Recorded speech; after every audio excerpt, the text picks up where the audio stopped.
Come on in, everybody. All right. My name is Jason. This is the Tech Disruptors. I believe, if my calculations are correct, this is episode 18 of 2025, obviously. We're doing things a little different. If you haven't seen our post, we kicked Darren to the curb for the day, and we brought in Joe to co-host. To Hello say hi. there. How you doing? And we've got our special guest. If you may have known him from Android Digest YouTube channel, his information is in our description, so you can follow him on YouTube, Instagram, I believe TikTok too, right? Yeah, technically, I don't really use it for much, but yeah, It's hard. I'm on TikTok too, and I'm trying to fix my camera right now, by the way. So ignore how I look if anyone's watching this. Well, this is Zach, so he's our guest today, and we're going to kind of roll through some stuff. First off, we talked about last week. Now, I don't know if any of you guys who actually tuned in last week, we had this is a non-tech related thing, and Darren actually added me on X about this situation. So there's a company, you may have heard of them, called Dr. Squatch. I think that's what they're called. They sell soaps for men, correct? Yes. So there was this thing that went viral with a little, not very well-known actress named Sydney Sweeney. I don't know if you guys ever heard of her. No? No? Yes? She's a small-time actress, mainly known for her acting skills. But she is their spokesperson at Dr. Squatch. And she decided to, well, I shouldn't say she. The company decided to, hey, let's collaborate, but let's make an actual soap. So just a quick recap. So she was going to release a soap containing her bathwater, or made with her bathwater. Okay. And before it came out Friday on the 6th. Before it came out, it had like, what was the fragrance? It said morning wood. It said it comes from the best place on earth, Sydney Sweeney's bathtub. It said it's an aphrodisiac, whatever. So, oh my gosh. So I'm going to share the screen. Maybe I shouldn't, but no, you got it now. You've got it. So as you can see here, let me see if I can get you guys on the side here. You can tell that it sold out. So interestingly enough, it was at noon Eastern time, and where I'm at, and it started on June 6th. So I was like, I'm going to jump on it, not because of the bathwater thing, because that's probably going to be worth a lot of money. Well, probably a billion other people had the same idea. So at noon, I clicked buy. Nothing happened. Then all of a sudden, my cart said one thing. I click on it, and it takes me to this page that says, do not refresh. You're in line, but you're not reserved until the purchase is done. Your wait time is 248 minutes. Oh, wow. Well, it sold out. But what's interesting, it came with a certificate of authenticity. Okay. I want to know who verified this. Joe, do you have any idea what's the process of verifying there's bathwater in this soap? I don't know, but I'd love to have been the person that did it. So I just think that was kind of interesting. They only had 5,000. It was $8 a bar. I never got past what the shipping would have been because everything just kind of shut down. But what's interesting, now they're going for up to $400 to $600, and I've even seen some upwards of $2,000. And I hate to be that. I know, it's kind of like we talk about like the PS5. Remember when Walmart would do a drop and they would sell out? These are the guys that go on OnlyFans, right? The guys that buy these. You know what? I don't know if she's that kind of person that's going to have an OnlyFans page, obviously. No, that's what I mean. That's as close as you're going to get her. Right. Soap.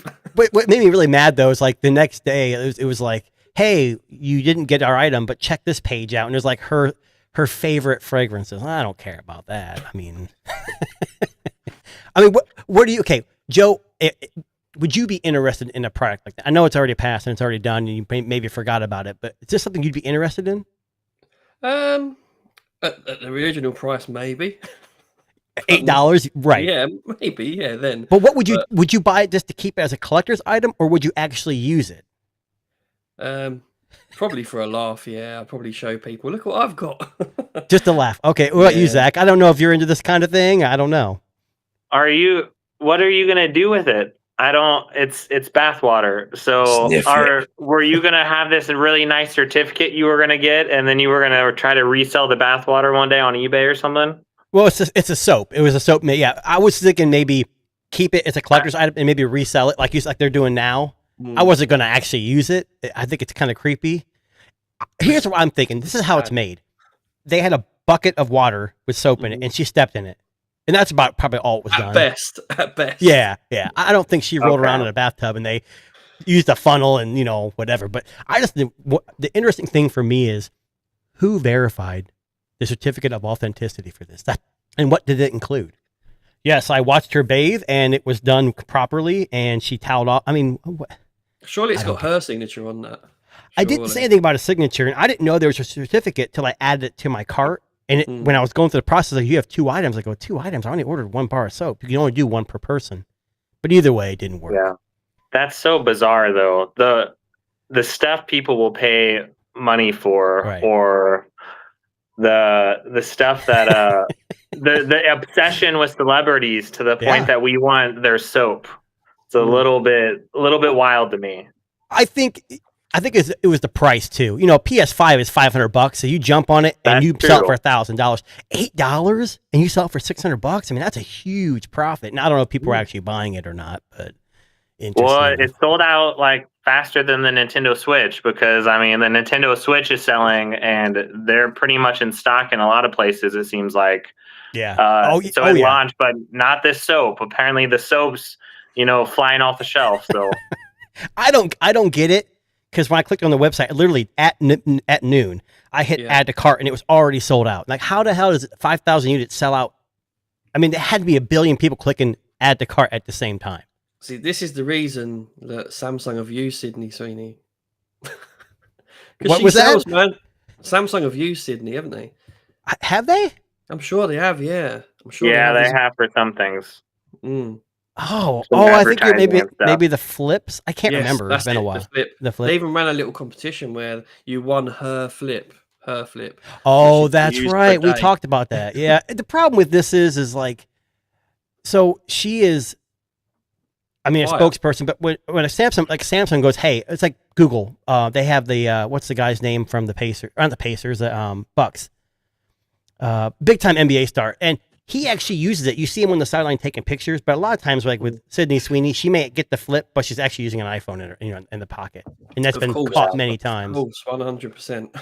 Well, that was my funny story of the day. I wanted to lead off with that because that's where we kind of ended the last show. But this is Zach's turn to introduce himself and tell us a little bit about yourself and your channel and the things you do. Yeah, well, again, I'm Zach with Android Digest, and I think I made my YouTube channel, I don't know, it's probably about 5 years ago, and it was really a passion project for me, and if you look at the first few videos, they were dreadful. It was literally me just putting a camera over a tablet or a phone, but I used to work for Sprint, actually, back when they existed, of course, the cell phone company. And that was one of my first actual real jobs, making good money and stuff. As a guy, I got married pretty early and I started working at Sprint as a salesperson. And I was working there getting new phones every 3, 4, 5, 6 months. I was really passionate about it. And it was like, well, why don't I start sharing this? And what was weird is they would have these phones like the Sharp Aquos phone, these really cheap $100-$200 phones, and I was so excited to try those out because I was someone who was, when I was selling phones to people, like people were just throwing stuff on their bill and like not caring. Someone billed someone $400 for a speaker and they said it was $100 and they messed it up and they laugh about it like, oh, they'll come in a month, but who cares? I don't care. I got all the sale. Who cares? I'll just throw this on, forget about the activation fee. Or they had a big thing. This is still probably going on a little bit where you get a free tablet. Well, the free tablet involves $20 or $30 a month for service for the tablet. It's a $100 tablet, right? But 2 years of service over that 2 years is $300-$400. Plus you got the activation fee and other things. Well, you get a lot of people. I'm from the St. Louis area. And you'd have a lot of people that would be in these poor areas. Free tablet, I'll take it. 5 lines on my bill, and they don't have money. They're struggling. Yep. They're sort of in poverty, and people would take advantage of a lot of these people. Yep. So I started selling cell phones, like thinking practically about their bill. This is back when we had unlimited data and no one else did. But do you need unlimited data? And I would look at their bills and find out all of you are on Wi-Fi. I checked your last 5 months of your bill. Let's save you $50 a month, and let's get you on a lower plan. And then maybe because I've helped you, maybe you are going to look at getting that speaker, but you're going to pay it one time, and then you're not going to have to worry about all these reoccurring charges. I'll help you out. Like, it was a passion of mine to think about budget phones, budget-minded users, $400, $500. And then I was trying to switch devices too, and I didn't have a ton of money. So I'm switching and trying out these tablets and trying out $300, $400, $500 things. So when I start my YouTube channel, it was really under a passion to help people and educate, especially around $300, $400, $500, $600, and educate about things people don't talk about. Like, iPads are the big popular thing, and people will make devices. This is what irritates me most about tech YouTube. Like, it just grinds my gears, whatever you want to say. It just irritates me that all these influencers, if we're honest, they make good money, at least the ones who are popular. So the phones they're going to use every day in their pocket, they're going to cost $1,000. The tablets they use are going to cost $1,000. So then they go to review a Moto G Power for $300, or they review a Moto G and they're like, this phone's terrible. Just go buy a used Galaxy S21 with a 4-year-old battery and no software support because it's going to be great because it's faster. And they don't understand the mindset of someone going into a Cricket store, or the mindset of someone, they're coming from a Galaxy A06 or a J7 from back in the day. And now they're so excited to upgrade to an A16 or an A26 or something. And that's my passion, is to talk about a lot of things in tech. I have a very specific niche. It's normally budget tablets, but I really talk about all Android tablets, which most people don't. But then I talk about mid-range phones and budget phones a lot because I'm passionate about it. And again, there's not a lot of higher-end YouTubers doing that. And if they do, they're just doing it with a attitude that's not really consumer friendly. Like, they can't ever picture having a 60 hertz phone, right? They can't stand even using it as their personal device for more than 3 days. So they don't, right? They're just like, I want to go back to my other phone. So they might cover it, but most of them don't. And then they move on to Apple, iPads, etc. So that's my niche, is really trying to, it's not just budget. I mean, again, Android tablets, I'd say, is my biggest thing by far. And that's what I know you for. Yeah. I know you for the Android tablet scene. Yeah. Like, I watched a bunch of your content with tablets back in the day, and that's something that I thought. But you have a wealth of things like budget tablets, but not only budget, because obviously you covered some OnePlus stuff too, right? Right. Yeah, I did cover the OnePlus Pad recently. So I do cover. My point is that I try to have that consumer mindset.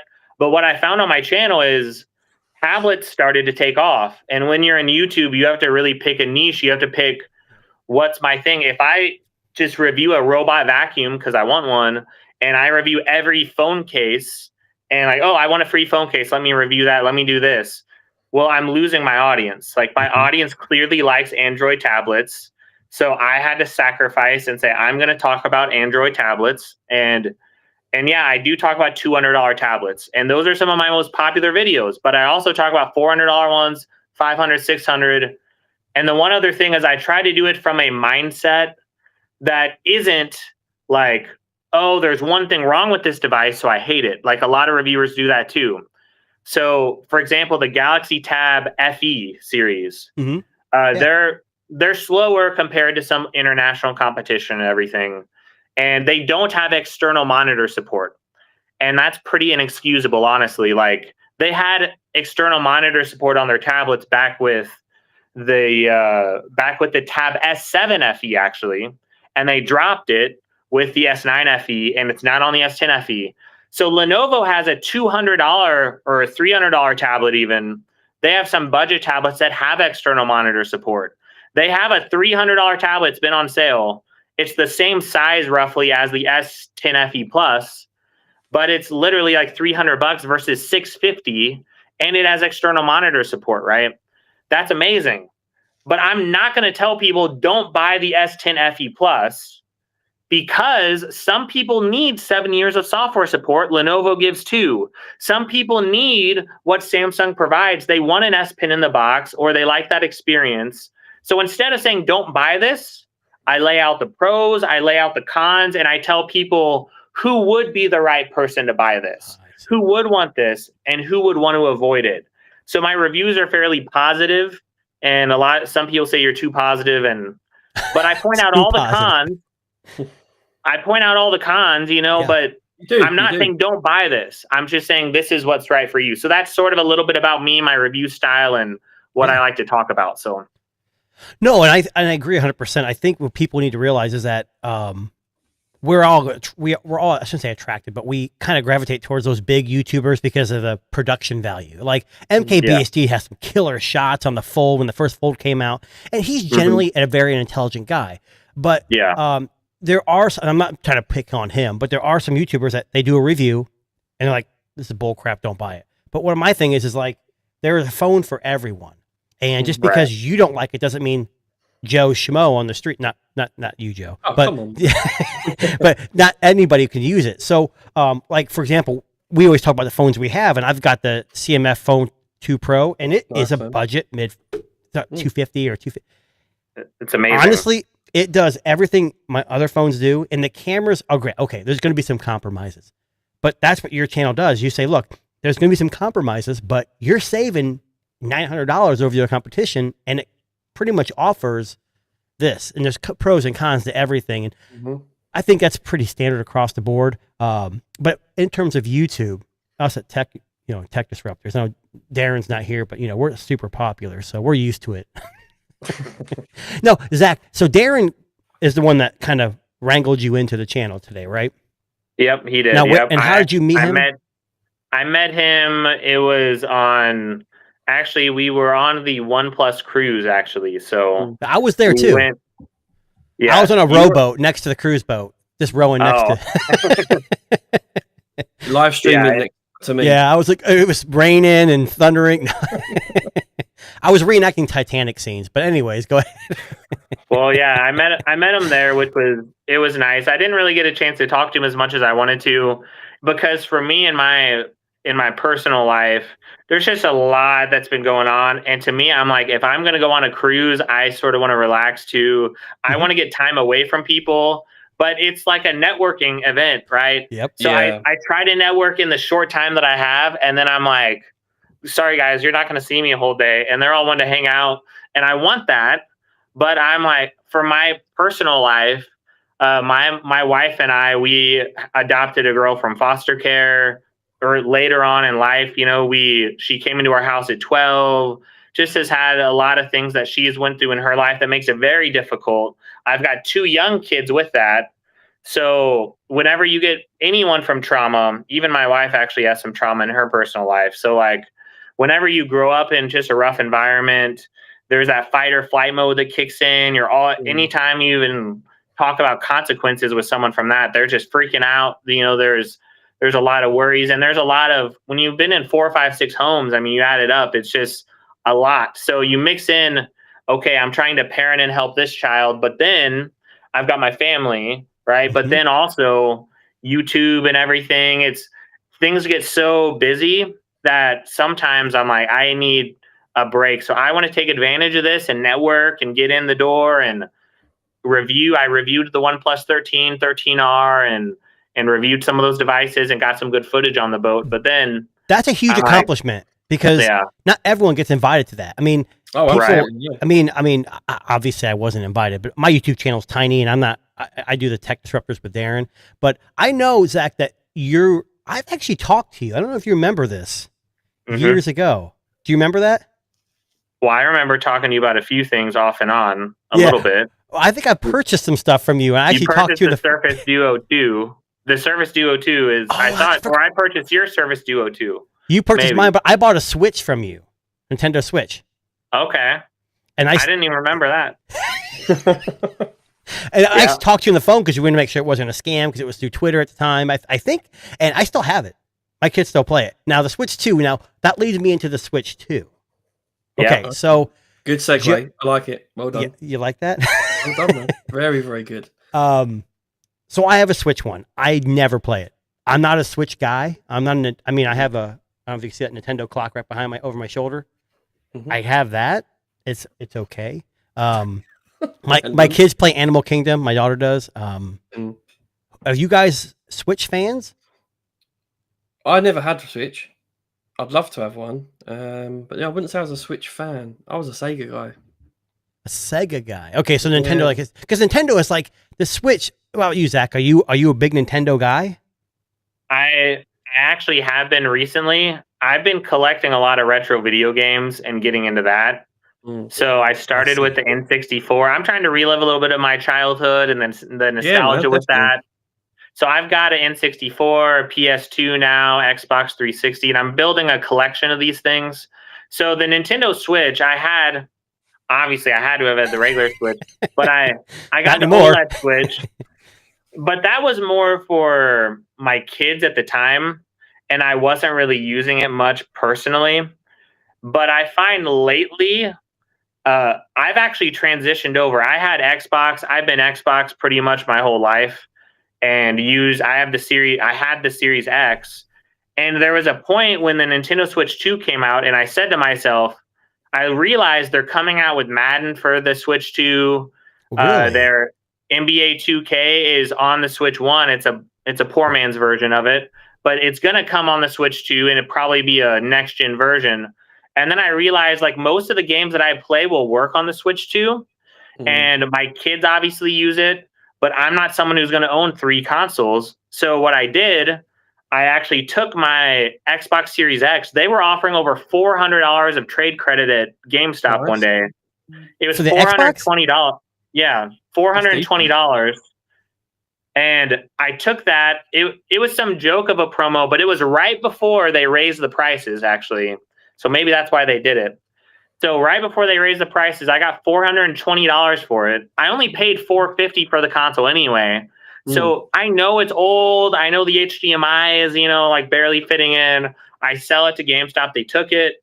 And I was able to get basically the price of the Nintendo Switch for free, So now I'm going to be able to play those games that I play. I might play Madden. So wait, you own the Switch 2? You bought the Switch 2? I do, and I have it, yeah. Okay. I don't have it on me in this room right now. That's fine. But my kids, I've had a little bit of experience with it. I played with it a few days, and then my kids right now have it actually. But that's actually got me into the realizing my Switch now. If I sell my Switch OLED, it's only worth $100, and by the time I get all the fees out, I might get $130 out of it.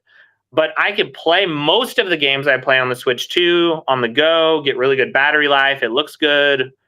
And I'm actually starting to have more of an appreciation for the older Switch than I did years ago.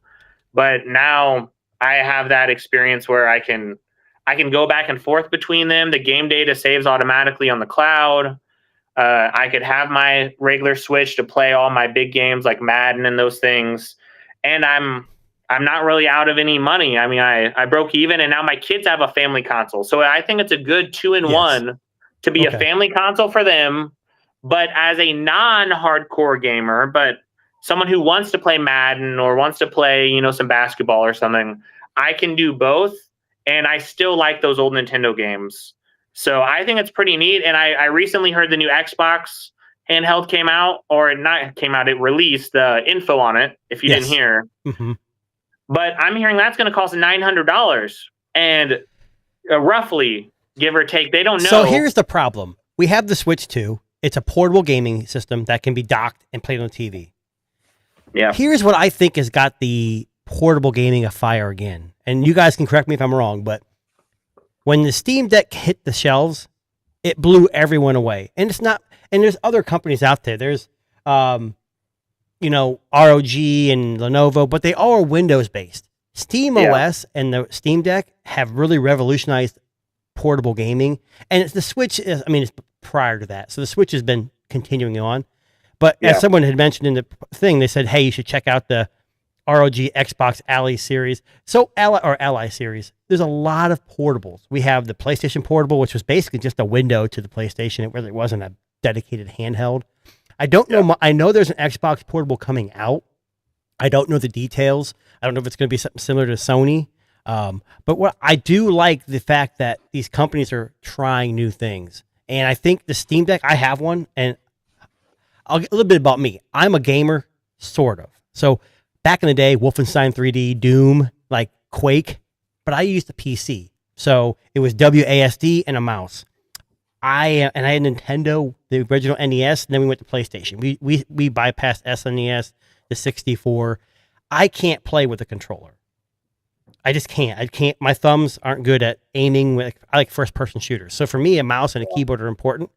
So the Steam Deck, while it's great, I end up docking it and using a keyboard, which kills the portability aspect of it. So I don't really want to get too much into it, but do you see yourself as more of a, I mean, Zach, you already said you're not a huge gamer, and I understand the aspect with the Nintendo Switch. It's family friendly, right? My kids can jump on there and just family games, Mario, whatever. Joe, are you a gamer at all? Used to be, but not these days, mate. When you have kids, I know. Job right. And I mean, well, Zach had mentioned that. He had mentioned like, hey, retro gaming, and about a year ago, I bought an Ambernick. I don't know if you know what that company is. They make retro handhelds, and they're probably not 100% legit with where the ROMs come from. But honestly, I like it. But there's so much tinkering you have to do with those devices to get certain things to work. Like I'll play Simpsons Hit and Run on, I think it was Dreamcast or GameCube or something, and it works to a certain extent. But there's certain buttons you have to go in a map, and that's where the retro ROMing community is. I don't know. To me, it's more complicated for the average person. But either way, emulation. I'm sure he does emulation on that, doesn't it? It is. It's all emulation, and it's not a very powerful processor. So it runs, I think, up to PS2, but I don't know how many PS2s I really have. But the Steam Deck for me is amazing.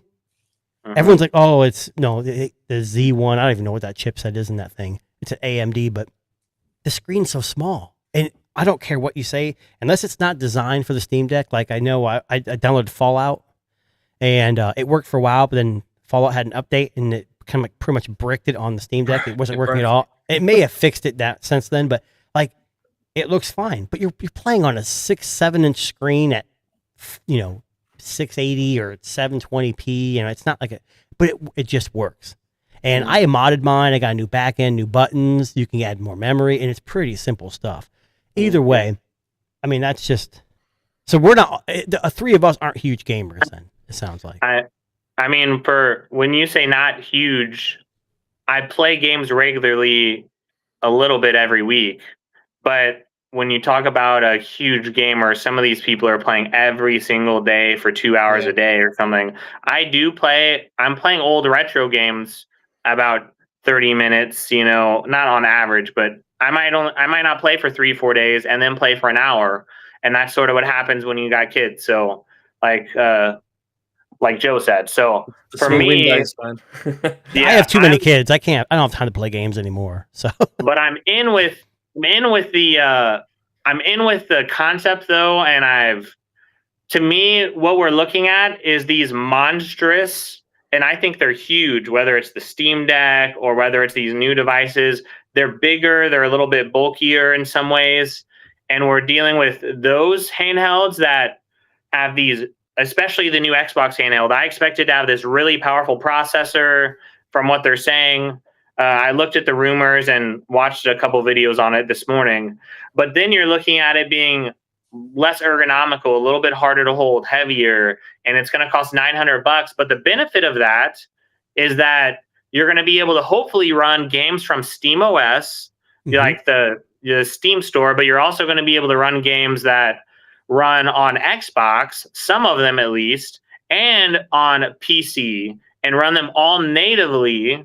Now, of course, they said some native games might not work, and I think they're going to have a compatibility list similar to Steam.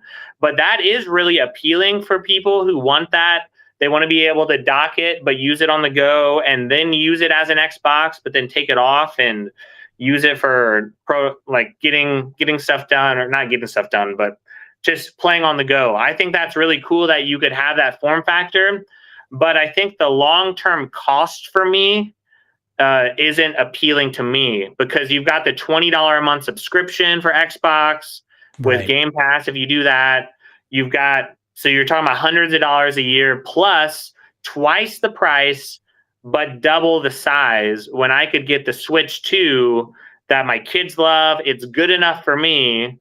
It's $450, but then the subscription, even to play online and stuff, it's like $80 for your entire family. Yeah. Mm-hmm. That's the whole family, and you get access to all the older retro games, which I've been into lately. So that makes me lean that way personally. But I can really see these hardcore gamers are going to be excited about being able to play all these, and it's going to make it hard for Sony when they're saying it's Sony or bust, when Xbox is saying you could buy a game on Steam and still use our device. You could buy a game on, from BattleNet. The amount of options for gamers is awesome, and I'm excited about it. It just probably won't be for me as a more, since I'm not a hardcore gamer, I'm just more casual gamer. Conscious. Yeah, I'm just more casual. So that's sort of where I'm at with all that stuff. I've got a burning question though. I've got to ask, right? So you mentioned N64. What is your game on N64? You beat me to the punch. Well, for me, by the way, I just beat Majora's Mask for the first time for Zelda, but that was the first time I ever beat it. I wasn't ever into Zelda as a kid, so I didn't have nostalgia for it, and I'm just starting to play through those games, and it's a masterpiece to think about how they fit all those things in to a older game. But it's so hard, though. They didn't have any guides. Like nowadays, if you have a quest marker in a game, it tells you to go this way. Mm-hmm. And back then, you'd have no guide. It would be like they expect you to roam around the entire area, talk to 20 people, run in the water, and find some secret switch. And you can't even advance in the game till you find it. So I had to play that game with a walkthrough in the background, but I was dedicated to finish it, but it was a disaster. So that's not my game. For me, if I look back, it's just about nostalgia for what I played when I was younger, really. So Donkey Kong 64, which is very controversial, was one of my favorite games as a kid, even though it's a little controversial because some people say it's a terrible game. GoldenEye, I used to be Oddjob in GoldenEye, and then I would chop all my friends at their knees because the character was so small. So it was like a cheat code. WWF No Mercy, some wrestling in there. Ken Griffey Slugfest, or base. Just that's all my childhood nostalgic stuff. Is 64 really your console of choice? Oh no, I mean it was. I mean back in the day it was probably, but no. Today. So you have one game. What's the most influential game to you that's retro that you remember that really was like your favorite retro game? No console related. What was it? What was it, Joe? That's a big question. That I know. I already have one, but I'll let you guys answer first. Who wants to go? Oh, I can answer first. It doesn't matter. You can answer. Yeah. Well, like I said, I'm going to date myself here, but I built PCs with my dad back when they had 386 and 286 and 4 math co-processors. So my first game and got me started on first-person shooters was Wolfenstein 3D. And ever since Wolfenstein 3D, if you even know what that is, of course I do, man. Cool. Yeah, there's all kinds of Wolfensteins. They still make them, and I played every single one of them, and they've been fantastic. That's mine.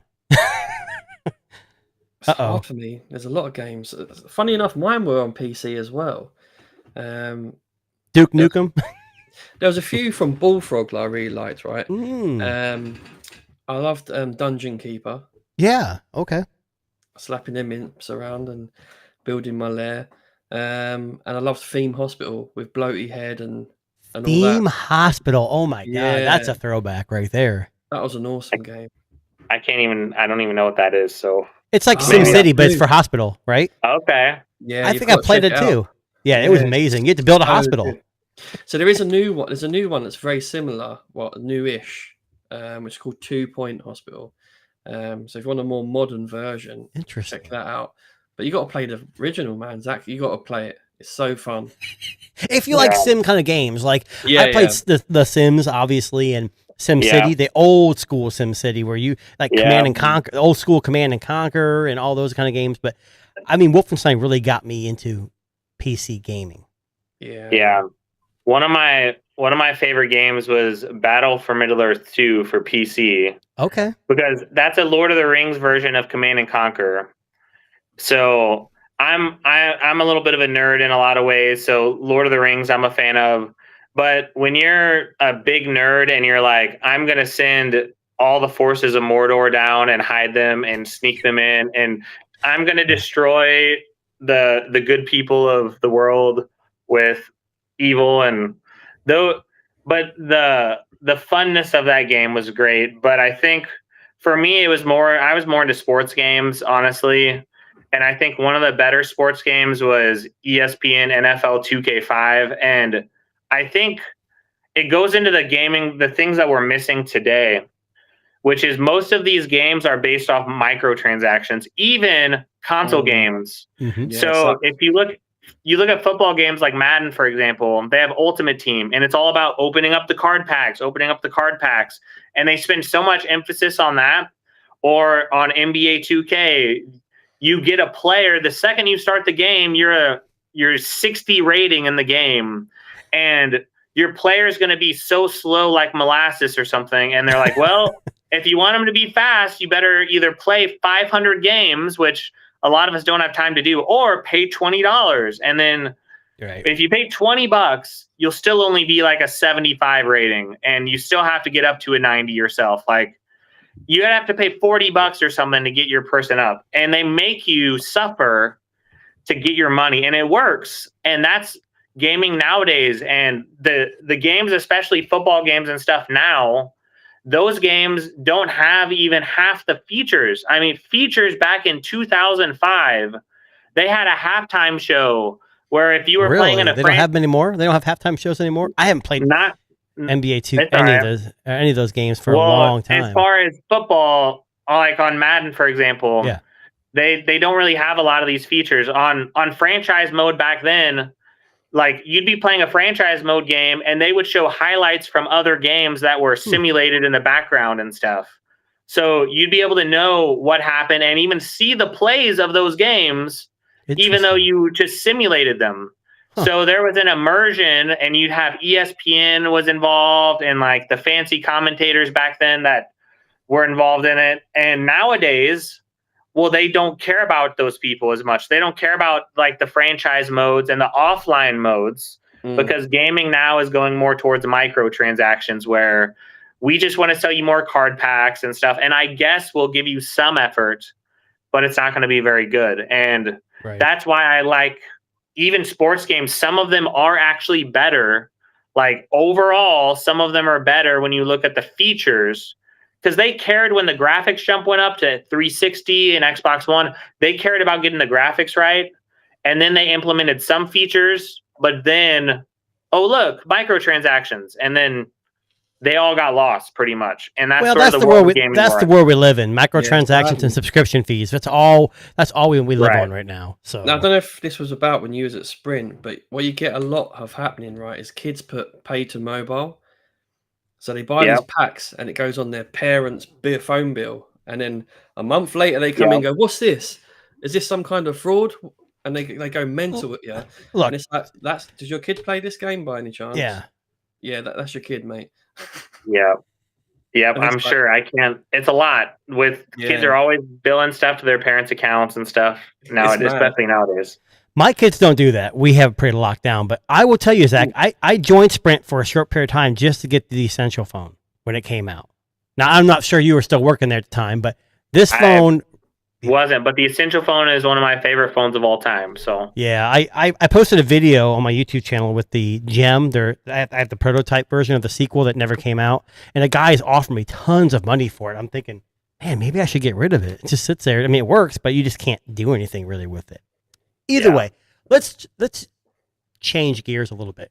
Going back to phones, we talked about CMF.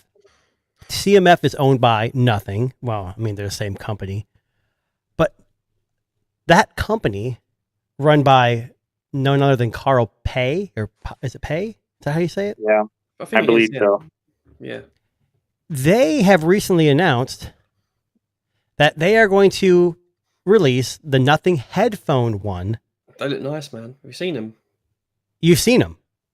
I've seen pictures of them. Right. And alongside the Nothing Phone 3. So what's interesting about this, they're supposed to be both released on July 1.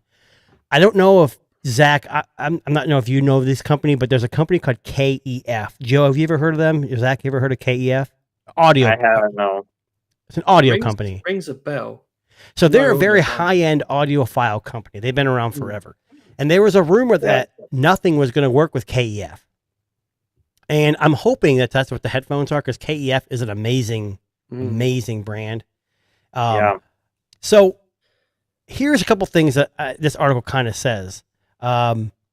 Obviously, the headphones are going to rival the AirPods Max, or not the AirPods, but the Air, whatever, the most expensive brands of Sony and Apple can make.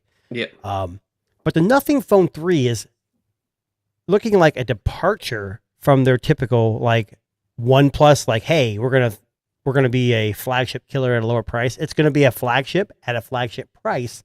And they got rid of Glyph, and they're supposed to be adding some kind of like matrix screen on the back. What are you guys' thoughts on this? Nothing Phone 3 being $1,000 plus with a different back. Is it something that's going to sell?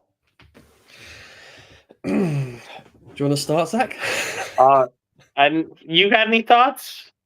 I've been talking. I can go ahead. You guys go ahead, and Zach, if you want to look some stuff up. So to me, in the U.S., I can't speak for the U.K. or Darren's in Canada, but in the U.S., carrier deals sell phones. That's why Samsung and Apple are the kings in the U.S. Just because average consumer can say, "Oh, I get a phone for $20 a month," or it's free, like Zach said earlier.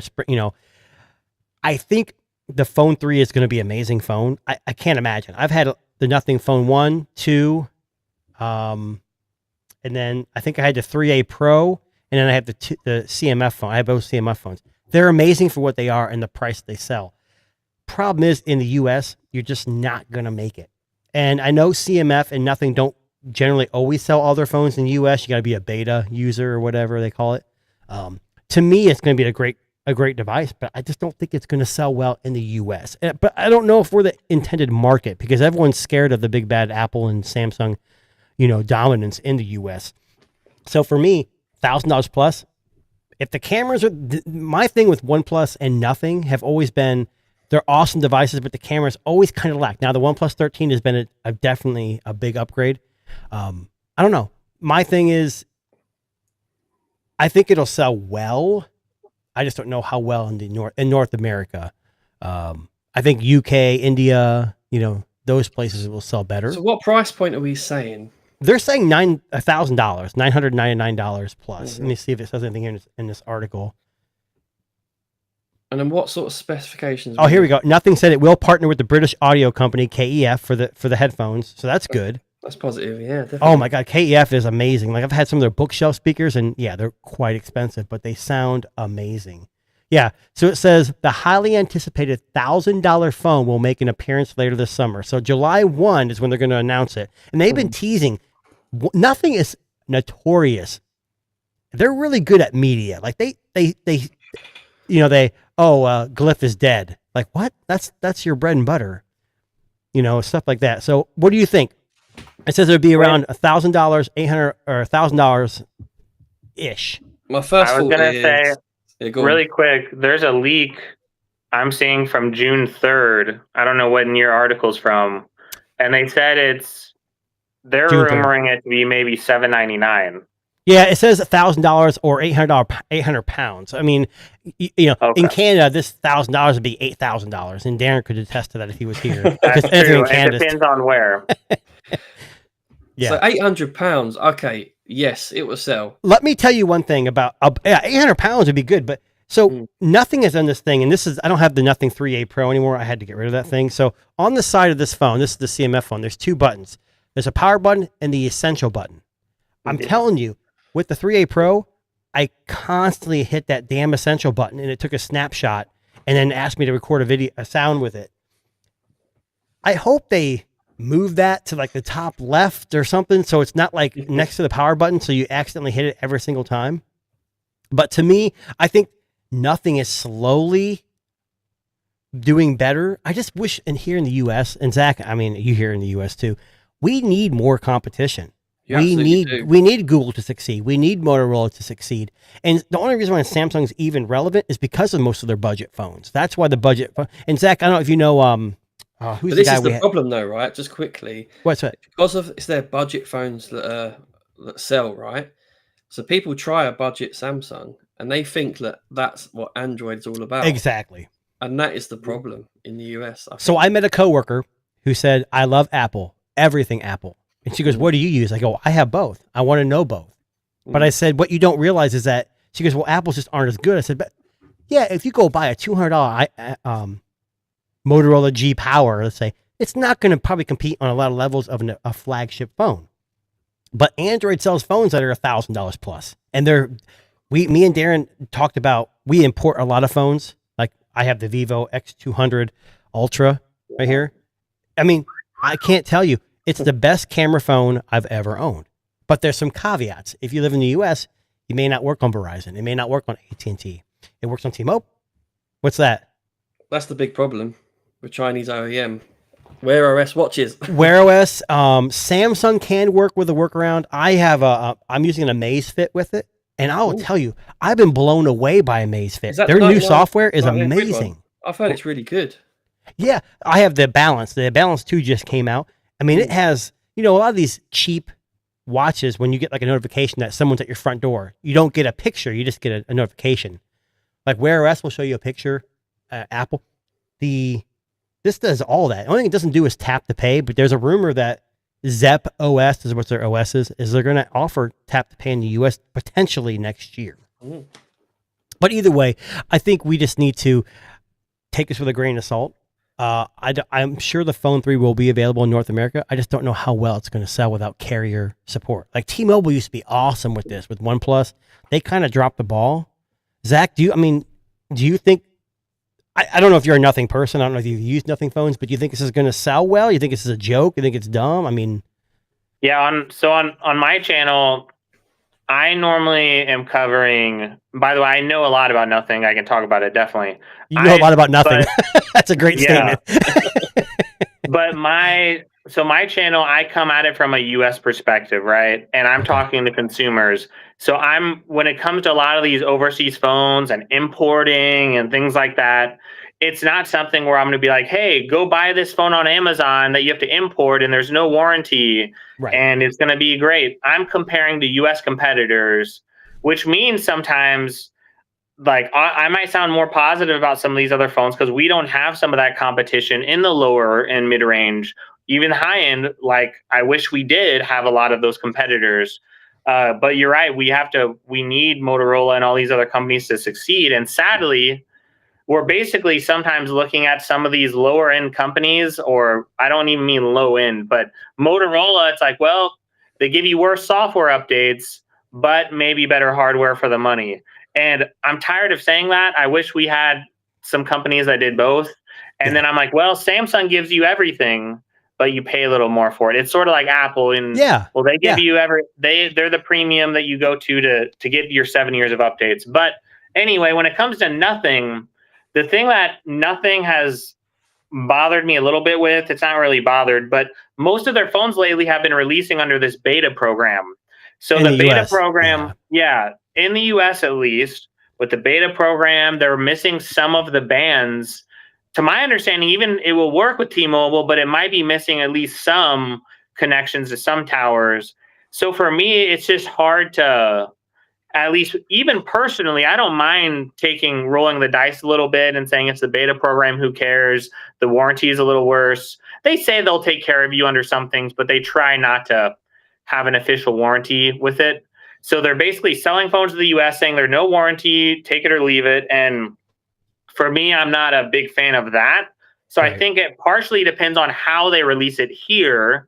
But as far as the phone itself, I think it's just another excellent addition to the lineup. If they come out with a really, really high-end phone, I think it might be right there with the OnePlus 13 and those other high-end phones we see in the US where they undercut Samsung by like $400 and then they give you like nothing has tremendous software. It just flies. I love it more than OnePlus software even. Like I think nothing software is amazing. So giving you that fluid software and giving you the hardware they give you, but giving it to you at a way cheaper price point. I mean, I don't think there's any phone, if that was selling in the US, that cheaper budget phone that they have, the CMF phone, that would fly off the shelves at a Best Buy or something even. Oh, yeah. Like you don't even have to sell the carriers. Like I get you need to sell the carriers, but if they at least give us that Best Buy alternative or that Amazon alternative where it's a US warranty, I think you'll see at least the market share would creep up. Correct. If they were to do that. And I think the Nothing phone could really make some noise if they have to undercut OnePlus though. And I think their last Nothing phone, the Nothing Phone 2, I can't remember what the retail price of that was. I want to say $699. My daughter's using one right now. I don't remember what I paid for it though. Just imagine though that they gave the headphones free with it. Yeah. If KEF's involved, they ain't going. They're not doing that, but imagine they did. Nothing is like, look, we've been making budget conscious phones for so long. Let's just go all out and make the best phone we can with the best those headphones sound amazing. I'm not an over the ear guy. I have them here for the podcast, but I'm an earbud guy because I'm active. I'm not going for a run or a walk with my dog with these big ass earbud. And these are Sony's. Sony to me are the best headphone. Have you seen the picture though, Jason? I have not. I have not. The translucent look they have for a lot. Oh boy, I've got to check that out. Mate, you got to look it up. They look really. If they're translucent like they're some of their earbuds. So I have the CMF 2 Plus just came out. I'm telling you, these earbuds just are phenomenal. Like I cannot imagine what they're doing over there. It just tells you how bloated Samsung and Apple are to make devices that obviously are good quality. What companies need to do is build community. Xiaomi's done it for years. Apple obviously is doing an ecosystem building community. Samsung's kind of done it. OnePlus has done it well. They kind of faltered here and there, but they're good. Lately, they've been awesome. Nothing's building that community. They have earbuds. They have watches. They have phones. They have budget devices. And they don't have a tablet yet, but I'm sure that'll be upcoming. But I want to switch gears before we end the show. And I know Zach's super excited about this because more excited than the soap. More excited than the soap. So I wasn't excited at all about the soap, to be honest. We're starting off, and I'm like, wait, soap, Sydney Sweeney. He's like, okay. Water. Coming on here. I was like, what? Okay. Zach, what kind of podcast am I on? I am like, is this really the tech disruptors? But it's good to start off with something a little wonky and crazy, but yes. That it was a little bit out of left field because I didn't hear the last episode with that, so I was like, okay. We talked about it in passing. I brought it up and it was a whole thing. We couldn't stop laughing. But that's a disruption right there. Yeah, we disrupted something. No, it would have been fun. It would have been funny, but I wasn't in on the. I didn't get caught up the same way. So anyway, go ahead. Yeah, so there's a company you may have heard of. It's a very small company, very small market share named Apple. I don't know if you guys ever heard of them. Oh, yeah, just a little bit. So WWDC is coming up very quickly, and what's interesting is. Me and Darren have talked about this. Apple they're not going anywhere anytime soon. I know back in the 90s, they almost went bankrupt. Microsoft tried to help them out, whatever. They invented the iPod or whatever. They've crawled out of the hole they dug themselves in. But lately they've been kind of struggling. Now they're still a huge monopoly. They're not going to go anywhere anytime soon. But AI has been a struggle. Vision Pro was a disaster. It wasn't supposedly what Mr. Cook wanted. I think he wanted more like what Google released with the glasses. But anyways, they are taking a new stance. WWDC. So I don't know if you guys have heard much. I'm not a huge Apple guy. I'm more of an Android guy myself, but I do have an 16 Pro Max. I like to keep up with the iOS updates and what the other camp is using. So they're talking about a huge iOS update that's so dramatic, it's bigger than when they launched iOS 7. A whole redesign is what they're talking about. So big that it's not going to be iOS 19, it could be potentially iOS 26. And so Samsung did something like this, didn't they? Not with the software, but with the naming of their phones. Remember, they went from like, I don't know, was it the Note 9 or Note 8 to like 20 or something, whatever it was. Well, it kind of made sense because of the year. It was 2020, wasn't it? Yeah, exactly. I think, by the way, quickly, I think they're going to confuse things way more because if their update drops in May and it's like iOS 26 drops in May of 2026, that are you going to drop your update January 1st every year, or is it going to be something where you're in the middle of June and you're still on 25 and you think you're out of date because it's on 25, but it's really the year 2026? I think that's just going to create confusion. Like with phones, it makes sense. The 26 will drop sometime in 2026. I don't know. I think with software, I guess it could be the same thing. Well, it's going to drop sometime in 2026. I guess that's fine, but I don't think it's going to give anyone some super clarity on if they're up to date or not, is all I'm saying. Like, it's going to release sometime in the year. And I agree. I think Apple's got a huge following. No matter what they release, people are going to eat it up. Yeah. But I think going from 18 or whatever to 26 will confuse people. I'm not saying iOS people are dumb or don't know what's going on, but most general people, public consumers, buy Apple devices in the US, right? So they don't care. They're going to do whatever Apple says. And they don't have a choice. But it's supposed to be a huge visual update. Now we know the 17 series coming out next year is going to look like a Pixel, right? They're going to have the visor, supposedly. Sort of. What was that? Sort of. I don't think it looks quite as nice myself. My thing is I like the look of the Pixel. Like here where I live, everyone uses Apple, which doesn't surprise me. But when I see someone using a Pixel, I can tell. Like, oh my God, a Pixel out in the wild. But when you know an iPhone, I don't care how many cameras you have, you know it's an iPhone. Yeah. So I think this is going to make a lot of sales for them because people are going to be like, oh shit, I want to know. I wanted people to know that I have the newest iPhone. And most of their phones look so alike that you can't really tell. So people are going to clamor to this new style because it's all about status, you know? Samsung's go ahead. Oh, I was going to say, I think that's why the Edge phones, the S25 Edge, for example, and I've been advocating for this. People think I'll be a shill or something. I don't know. I'm not. I really, really enjoy the phone, but I get if you're in these overseas markets, you're like, dude, this phone's just not a good bargain, and that's fair. But the S25 Edge, the reason why it's so unpopular, obviously battery size, and some people are just saying, well, the specs aren't as good. You're paying for that design.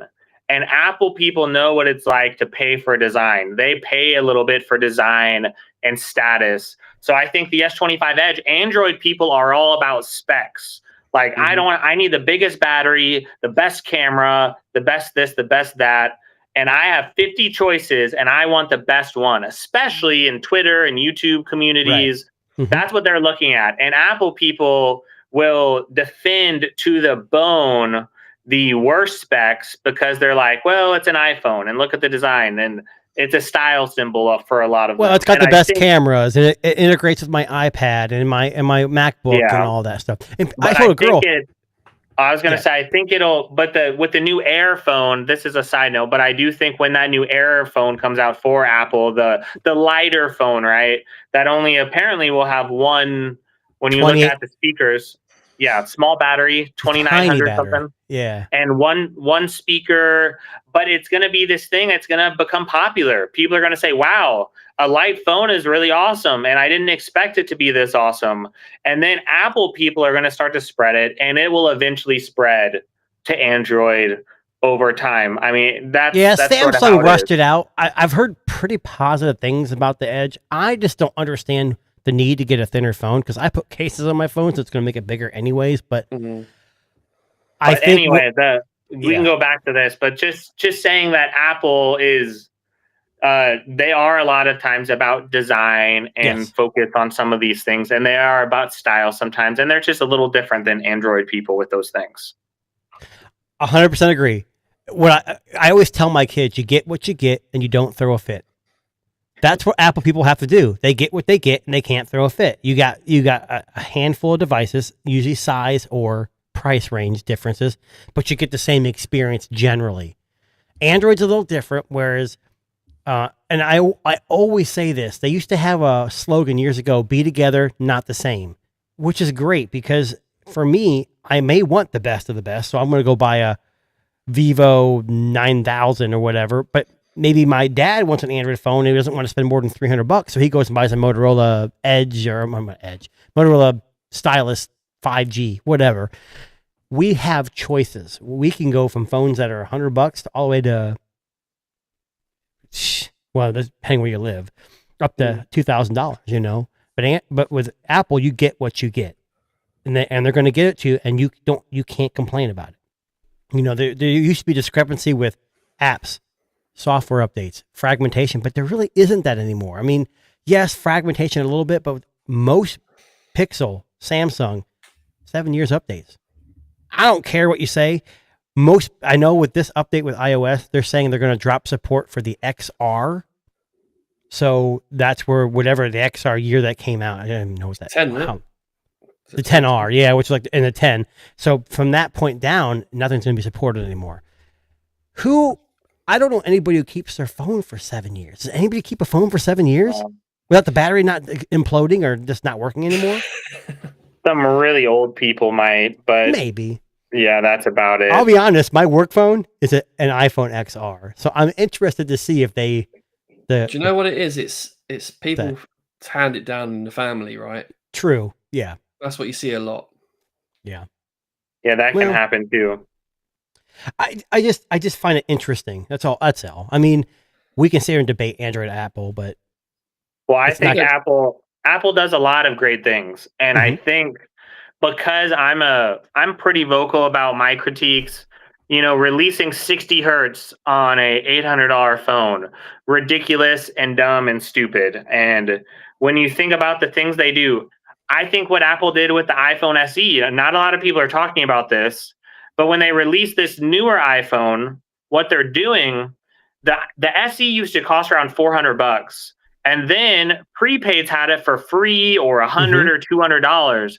People had a cheap way to get their kids into iPhones. And now when you raise the floor to like $600+, and that's the floor, like Android has a floor of $100 and there's access for anyone. But for them to say you have to pay at least $600 to get in the door, those things bother me when you know, you aren't giving access to people at cheaper price points to get into your ecosystem. You're saying, I'm going to make you pay more. Or the MacBooks, when not MacBooks, but the desktop, the Mac Mini, like, oh, we'll give you a great deal for $600, but with no storage. You want more storage? You're going to pay double. You're going to pay hundreds and hundreds and hundreds. We will rake you over the coals to give you that 1 terabyte. And that's how we're going to make our money. Like, those things do make me a little upset. But if you take a step back from those like annoyances, the bottom line is people, when they have iPhones, they have some of the best phones, the best cameras. Most of them have very good experiences. They have very good software support, and they're paying for this ecosystem that is very, very good. Now, they need to open it up. I want them to open it up, but I understand it. Not going to happen. I get it. No, I respect it. My parents have iPhones, and I'm not trying to demand they switch to Android or anything. Like, hey, this is good for you. I try to be open, and I be honest. If I'm reviewing the best Android phone, I'm like, well, it's not exactly the best. Like, the best iPhone is probably neck and neck with it. That's okay. We don't have to be elitist. Like, it's good. We all like what we like, and it's the same thing with Apple. Like, they're doing great stuff. I think their software redesign will probably be a really big deal. Yeah, I'm going to be annoyed as a personal person with Apple the rest of my days. The fact that they won't release touchscreen on a Mac. Well, we don't, like, how can you say, well, I don't want to hurt my iPad sales, so I'm going to intentionally withhold features from people. That's the stuff. It's like Samsung with external monitor support. You won't give that on a $600 and $650 tablet. Like, really? Like, a basic feature that is on $300. Well, so the flip Samsung phones deserves don't that get criticism decks. too. Flip What phones was- don't get decks. Things like that really Right. annoy me. Well, you gotta Flip phone remember, not getting decks is insane. So we can criticize them too. But that Yeah. stuff bothers me a lot when You can companies do that. and you're right. You can criticize Samsung, and that's the thing. Like Apple people, I should say Apple people who purchase Apple products are going to get what they want to get. It's muscle memory. It's familiar to them. They're locked in. I get it. No one's gonna. And if in Apple's point of view, if it ain't broke, don't fix it. They're making it. They're $1 trillion company. They're not losing money. It's prestige with Apple products. Like. Exactly. But Samsung's the same way. Like they make a good, like the S25 Ultra is probably, it comes out at the beginning of the year. It's probably one of the best phones of the year generally because it does everything good. Yes, I have one too. I don't know where it's at, but it's a good phone. But it's not the best. But it does everything well enough that it sells well. Like it's As iPhone. an overall package, it is probably one of the best. Same with iPhone. Like the iPhone 16 Pro Max is a great phone. I hate their software. I think it's more convoluted than Android. I really do. Now there's all these updates, but people who use them are familiar. You kind of tend to settle with what you're used to. So it's like abortion rights. We're not going to argue with someone who has a certain view on that. You know, you're just going to have to live with it, you know? So we are at the end of the live stream. Okay. Yeah. We got to wrap things up. You got to check Tech Disruptors out on your most popular podcasting. Joe pointed out Amazon earlier to me. Yeah, Amazon Music's what I use quite a lot. YouTube Music, Good Pods, Apple Podcasts, all that stuff. Check out Zach. We have a link in the description below to his YouTube channel and some of his socials. And Joe, Screen on Time, and a Nomad Tech project that's typically on Sundays at what time? Eastern time. I don't know what your time is, but it's 3 o'clock. 9 p.m. in the UK, but no, 8 p.m. in the UK. But we might change to Saturdays. I don't know what's going on right now. Well, either way, check them out on YouTube. I didn't have a chance to update the description and put your stuff in there, but that's all good. My name is Jason. Darren will be back hopefully next week. We don't know. If not, I'll do it by myself. You guys can all look at my beautiful face talking to the screen, right? Yeah, he's had 1 week with me. He's like, no more. But we appreciate you stopping by and check us out Sundays at 4 p.m. And Peace out, guys. Oh. I hope really quick. I hope Joe, one of these days we might be able to meet at a Snapdragon Summit in Maui. Maybe they'll invite us both back out or something one of these That days. would be beautiful. Well, and Jason, get me out there too. Maybe on the OnePlus cruise you can get your rowboat, and maybe they'll have another cruise, and we'll throw you a life raft or something. I'd appreciate that. Thank you very much, guys.